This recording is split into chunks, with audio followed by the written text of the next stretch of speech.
Let's bust some myths about breastfeeding. The first myth being that breastfeeding actually hurts. You should just feel the baby, suckling out of the breast, and it should not really hurt at all.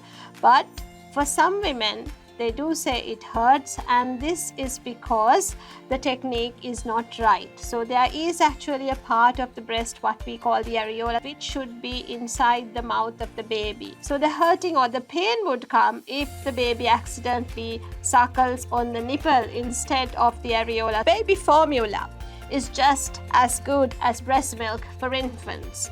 So breast milk comes from the mom, and each mom has the ability to make milk specifically for her own baby. Whereas if we take formula milk, that is made from animal milk, and each animal are different, and we have different needs for growth and development. They get lots of antibodies from their moms, lots of cells from their moms, none of which can come through an artificial formula. Small breasts produce less milk than large breasts. The breast size has nothing to do with the amount of milk produced.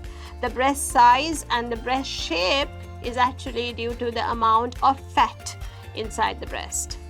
So that is something totally anatomically different rather than the milk volume. You can't be under medication if you breastfeed. This is not accurate at all, other than maybe if you are being treated for a type of cancer with chemotherapy or radiotherapy. Any other drug should be okay to breastfeed. Through the breast milk, the transfer is very, very minimal. You shouldn't breastfeed if you are sick. Sickness is not transmitted through breast milk at all. In fact, it's quite the opposite.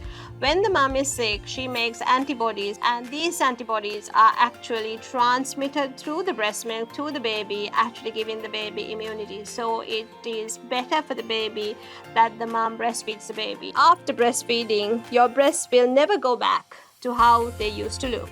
It should not change the shape or the consistency of your breasts at all. So your breasts will go back to exactly how they looked before you breastfed, provided you give it the support that it requires during the time, especially with the lactation when it grows larger.